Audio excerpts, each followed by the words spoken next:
বিচ্ছেদের অনেক বছর পর আপনার প্রিয় মানুষটার সাথে যদি আপনার দেখা হয়, তাহলে আপনি কি বলবেন?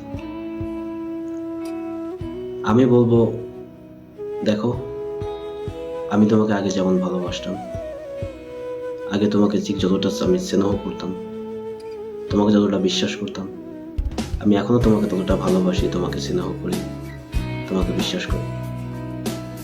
হয়তো পরিস্থিতির কারণে আমাদের দুজনের মিলন হলো না, কিন্তু বিশ্বাস করো, তুমি আমাকে ছেড়ে যাওয়ার কারণে তোমার প্রতি আমার ভালোবাসা বিন্দুমাত্র কমেনি, আর কখনো কমবেও না। হয়তো অবহেলার কারণে আমি তোমার কাছ থেকে চলে গেছি, এখন তুমি চলে গেছো অনেক দূরে, হয়তো আগের মতন এখন আর কথা হয় না, কিন্তু কথা বলাই কি সব? ভালোবাসা হয় মন থেকে, আর আমি একটা মানুষকে মন থেকে ভালোবাসি, যে মন থেকে মুছে যাবে, আমার তো তেমন মন না।